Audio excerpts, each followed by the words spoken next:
pretty big field here tonight, Cameron. 18 drivers have taken time here in practice. Very good field for the Sim Possible Racing League, including that man right there, Alain Day in the 68. All the way from the UK racing here tonight. It's pretty awesome to see him in this field mixing it up with these drivers. Absolutely. Another story to kind of note about tonight. Johnny Berardi is making his return after having surgery on his leg. He's all fixed up and ready to go. Says he's pretty excited to get back out there. And I would have to assume that, after being out of the car for a few weeks, really no happier feeling than just getting out there and doing it. So we're here in qualifying now. There's the machine turns, and currently he is atop the board, but he's the only one so far to take time. Looks like that car right there, the number 99, Johnny Berardi, might be suffering from a little bit of connection issues here. James Efog going to go second on the board, but he's quickly eclipsed by the number 9 of Tim Masters. We'll see if we can get to the top 8. All your drivers in the next round of the playoff, as Kyle Zimmer has gone top of the board. He only has one win to his credit here in the B-Car Series. So definitely been really, really fast in qualifying, but we'll have to see if AJ can put everything together to see if he can get the win here tonight. Of course, a win would get him through into the season finale round at Homestead, Miami. So that is definitely what his goal here tonight is. We're going to go through tonight's starting lineup. Starting on the pole is the number 14 machine of AJ Digby, like we've been saying. To his outside, another playoff contender, the 25 of Kyle Zimmer. On row number 2, it's a couple other playoff contenders. The number 4 of Nate Catilla qualified in the P3 position. Starting to his outside on row number 2, Dave Wilson in the number 20 machine. The number 98, Chris Roberge, another playoff contender, will be starting from the 5th position. And to his outside, Tim Masters.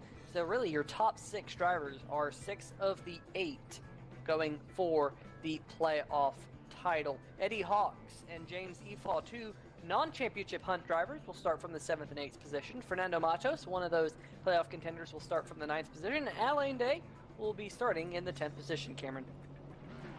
Starting in 11th, we have Johnny Berardi making his return after some surgery on his leg. I'm sure he's going to be really happy to be back. And then the number 1 of Thomas Wise starts 12th. Starting 13th is Tom Johnson, 14th Kevin Cochran, 15th Mark Dingman in the 48, 16th Billy Wise, 17th Doug McCollum, 18th, and surprisingly not last, the 66 of Brian Lowhead, and starting 19th and shotgun on the field is number 13 of Alan Capers. So we have a championship contender starting first, Peter, and we have a championship contender starting last in this field. Yeah, and Alan Capers wasn't able to turn a time in either practice or qualifying, and I've yet to see that number 13 reach the grid, so not quite sure what is happening with Alan, but hopefully he can get out there on the racetrack at some point here tonight, because like you said, Cameron, he is one of the 8 drivers here in the penultimate round of the Sim Possible B-Car Series. We started this season back in February, Cam, and it has gone by pretty darn quick. It's been a great season, lots of fantastic racing, and I think this will be yet another good race here tonight.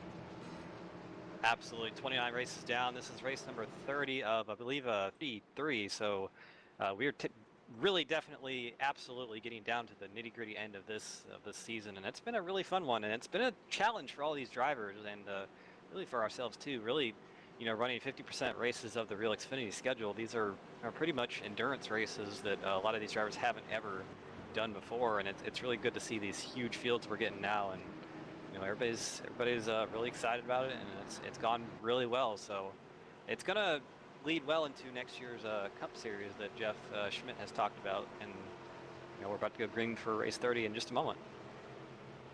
Yeah, pace car here going to turn down pit road. Going to put the race in the hands of the number 14 of AJ Digby, waiting for the green flag to be thrown.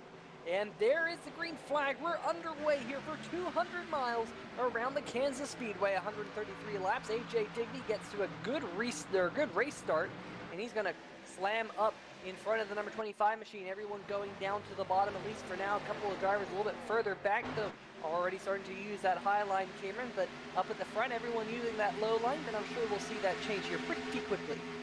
Yeah, we are single file for 3 cars. We have a battle for 4th with 2 Protege racing cars, Dave Wilson and Chris Roberge on that inside line. That's the first side-by-side battle. Looks like Dave Wilson's going to probably win that one out of turn number 4 using that high line to his advantage. You saw how quickly everybody kind of migrated up there I think that's going to be something that we see all night tonight. You see Dave Wilson getting around his teammate for that 4th position. Now Chris Burge being stuck on the inside line. He is under fire from Tim Masters down the backstretch. Alan Day is your race leader. Brian Lowhead is currently second, with, winning the race off pit road, the number 25 of Kyle Zimmer. Johnny Berardi is still out there on the racetrack as well. Remember, he has been laps down at points in this race, but he currently sits third in the number 99 machine as we have 30 laps to go this time by. There you see that bright red number 99 machine and the 25 to his outside, with maybe a little bit of connection issues out of that number 99 right there. Kevin Cochran currently sits in the 5th position, and the number 88 Save the Tatas number 80 machine, like I had just said. Dave Wilson has actually been able to work his way through that melee, and he is back up into the top 6 in the 6th position. But I believe he actually might have received a scratch on the nose. It doesn't look too bad, but I believe there is some damage on that number 20 machine from that melee that happened on the backstretch. Just doesn't look like it's too bad. It just looks like that front hood has been poked up just a little bit. Getting reports actually from my producer that's been there for a while. So nonetheless, Cameron, going to be interesting to see here because we do have the 1 to green. They're doubled up out there. Alan Day leading his first few laps here in the series. Yeah, and that wreck really turned this head on its, or turned this race on its head, excuse me. You saw the 14 How AJ the turntables. Yeah, how the turntables, but the 4 and the 14 are now back in 9th and 10th respectively. Two of the fastest cars here. Dave Wilson back in 6th, not too bad. Kyle Zimmer in 4th, but that pace car is off. Green flag is out once again. Field in the hands of that 68. He gets a pretty good restart over Brian Lowhead in that 66. Immediately down to the inside line goes that 66 Lowhead. It's it's single file for the first 4 cars. Here comes Kevin Cochran on the outside line. I haven't talked about him too much today. He's been kind of quietly been up there in the top, really 6-7 cars, and has been very kind of right there all day. But now he's up here battling for the 4th position and 3 wide. Johnny Berardi in the middle of that, and here comes Dave Wilson on the outside, and actually here comes Nate Catilla. He's been able to make his way up to the battle for 4th on the inside of Kevin Cochran, going all the way below that yellow line. So number 4, he's probably a bit ticked off after what happened last caution. Look at him going for a top 5 spot. The final rundown of the results here for you tonight. And of course, it was your race winner of Kyle Zimmer getting the checkered flag and punching his ticket into the championship 4 at Homestead, Miami in about 4 weeks' time. Alan Day, newcomer to the league, finishing 2nd. That will be a talking point as we go to Texas in 2 weeks' time. AJ Digby coming home in 3rd. James Efall in the number 88, good recovery for him to finish 4th. Eddie Hawks, much the same, finishing inside the top 5. Dave Wilson was out of fast repairs at the end, but he comes home with 6th place. Kevin Cochran comes home 7th. Billy Wise 8th. Pretty quiet night out of Billy Wise, but solid top 10 for him. Chris Burge coming home in 9th. And Fernando Matos had lots of ups and downs throughout the race, but comes home with a top 10. Cameron? Tom Johnson comes home in 11th. Brian Lowhead comes home in 12th. Johnny Berardi in his comeback race, 13th place. Thomas Wise comes home in 14th. Nate Catilla 1 lap down, finishes 15th. Doug McCollum, tough break for him. He looked like he was very fast up there. Nate Catilla as well. Both of those drivers were very fast near the end, catching some trouble. Doug McCollum comes home 16th.